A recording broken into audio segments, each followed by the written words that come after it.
പീരുമേട്ടിലെ വോട്ടെണ്ണൽ രാവിലെ 8 മണിക്ക് തന്നെ പോസ്റ്റൽ വോട്ട് എണ്ണാൻ ആരംഭിക്കും. കൃത്യം 7:30-ക്ക് തന്നെ സ്ട്രോങ് റൂം തുറക്കുമെന്നാണ് അറിയിപ്പ് ലഭിച്ചിട്ടുള്ളത്. ഇപ്പോൾ സ്ഥാനാർത്ഥികളും ഒക്കെ ഇവിടെ എത്തിച്ചേർന്നിട്ടുണ്ട്. ഇപ്പോൾ ദീർഘനാളത്തെ ഒരു കാത്തിരിപ്പായിരുന്നു തെരഞ്ഞെടുപ്പിന് ശേഷം. ഈ ദിവസങ്ങളിൽ എന്നാണ് അവസാന ഘട്ടത്തിലേക്ക് വന്നു നിൽക്കുമ്പോൾ പറയാനുള്ളത്? വലിയ ഭൂരിപക്ഷത്തോടെ ജയിക്കാൻ കഴിയും. ഞങ്ങൾ തെരഞ്ഞെടുപ്പ് കഴിഞ്ഞതിന് ശേഷം UDF തലത്തിലും അതുപോലെ തന്നെ പാർട്ടിയുടെ തലത്തിലുമൊക്കെ അവലോകനങ്ങൾ നടത്തി എല്ലാ മണ്ഡലങ്ങളിലും മികച്ച ഭൂരിപക്ഷം ലഭിക്കുമെന്ന് ഞങ്ങളുടെ വിലയിരുത്തലുകൾ ഞങ്ങൾക്ക് മനസ്സിലാക്കാൻ കഴിയും. അപ്പോൾ തികഞ്ഞ ആത്മവിശ്വാസത്തിൽ തന്നെയാണ് താങ്കളും താങ്കളുടെ പ്രവർത്തകരും? തികഞ്ഞ ആത്മവിശ്വാസം. എല്ലാവിധ ഭാവുകങ്ങളും നേരുന്നു. അപ്പോൾ തികഞ്ഞ ആത്മവിശ്വാസത്തിൽ തന്നെയാണ് UDFന്റെ സ്ഥാനാർത്ഥിയായി പീരുമേട് നിയോജക മണ്ഡലത്തിൽ നിന്നും ജനവിധി തേടിയിട്ടുള്ള അദ്ദേഹം ഇപ്പോൾ ഇവിടെ ഉള്ളത്, ശ്രീ തോമസ് ഉള്ളത്. അദ്ദേഹം കൗണ്ടിംഗ് സ്റ്റേഷനകത്തേക്ക് കടന്നു പോവുകയാണ്. പ്രവർത്തകർക്കൊപ്പം കൗണ്ടിംഗ് ഏജന്റുമാർക്കൊപ്പം സ്റ്റേഷനകത്തേക്ക് ഇപ്പോൾ കടന്നു പോകുന്ന ദൃശ്യങ്ങളാണ് കാണുന്നത്.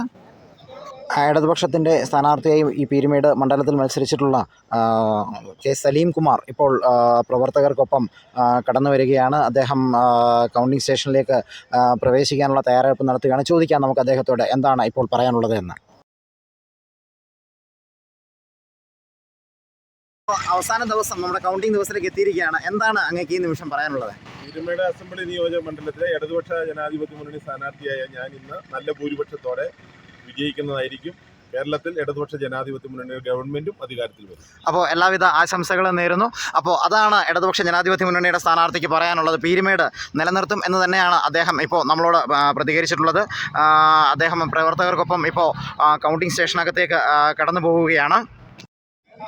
അപ്പോൾ അടുത്തതായി BJPയുടെ NDAയുടെ സ്ഥാനാർത്ഥിയായി പീരുമേട്ടിൽ മത്സരിച്ചിട്ടുള്ള ശ്രീ രതീഷ് വരികുമല അദ്ദേഹവും അദ്ദേഹത്തിൻ്റെ പ്രവർത്തകരും ഇപ്പോൾ കടന്നു വരികയാണ്. നമുക്ക് അദ്ദേഹത്തോട് തന്നെ ചോദിക്കാം എന്താണ് ഈ അവസരത്തിൽ അദ്ദേഹത്തിന് പ്രതികരിക്കാനുള്ളതെന്ന്. അപ്പോൾ നീണ്ട നാളത്തെ കാത്തിരിപ്പിനൊടുവിൽ നമ്മൾ ഇന്ന് ഫലപ്രഖ്യാപന ദിവസത്തിലേക്ക് എത്തിയിരിക്കുകയാണ്. എന്താണ് ഈ സമയത്ത് താങ്കൾക്ക് പ്രതികരിക്കാനുള്ളത്? തീർച്ചയായിട്ടും പീരുമേട്ടിൽ BJP വലിയ രീതിയിലുള്ള മുന്നേറ്റമുണ്ടാക്കും. കേരളത്തിലാകമാനം വലിയ രീതിയിലുള്ള മാറ്റം ഉണ്ടാകും. ഈ തെരഞ്ഞെടുപ്പിൽ റിസൾട്ട് എന്തായാലും ആഘോഷിക്കാൻ വകയുള്ളത് BJP പ്രവർത്തകർക്കാണെന്ന് എല്ലാവർക്കും അറിയാം. കേരളത്തിൽ മാത്രമല്ല തെരഞ്ഞെടുപ്പിൻ്റെ റിസൾട്ട് വരുന്നത് എന്നുള്ളത്. പീരുമേട്ടിൽ തീർച്ചയായും വലിയ രീതിയിലുള്ള ഒരു ജനപിന്തുണ ഞങ്ങൾക്ക് ലഭിച്ചിട്ടുണ്ട്. അത് വോട്ടായി മാറും എന്നുള്ളത് തന്നെയാണ്. ഓക്കെ, അപ്പോൾ എല്ലാവിധ ഭാവുകങ്ങളും നേരുന്നു. അപ്പോൾ അതാണ് പീരുമേട്ടിൽ NDAയുടെ സ്ഥാനാർത്ഥിയായി മത്സരിച്ചിട്ടുള്ള രതീഷ് വരികുമലയ്ക്ക് പറയാനുള്ളത്.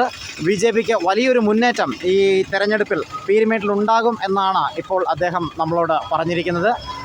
അദ്ദേഹവും അദ്ദേഹത്തിൻ്റെ പ്രവർത്തകരും ഇപ്പോൾ കൗണ്ടിംഗ് സ്റ്റേഷനകത്തേക്ക് പ്രവേശിക്കുകയാണ്. അപ്പോൾ അതായിരുന്നു ഇരു മുന്നണികളുടെയും സ്ഥാനാർത്ഥിമാർക്ക് നമ്മളോട് പറയാനുണ്ടായിരുന്നത്. എന്താണെങ്കിലും രാവിലെ 7:30 തന്നെ സ്ട്രോങ് റൂം തുറക്കും എന്ന അറിയിപ്പ് ഇപ്പോൾ വന്നിരിക്കുകയാണ്. 8 മണിയോടുകൂടി പോസ്റ്റൽ ബാലറ്റുകൾ എണ്ണി തുടങ്ങും.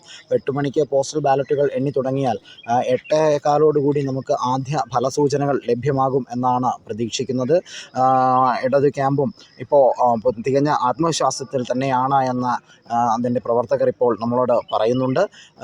നിലവിൽ കൗണ്ടിങ്ങിനായിട്ടുള്ള നടപടിക്രമങ്ങൾ മരീഗിരിയിൽ പുരോഗമിക്കുകയാണ്.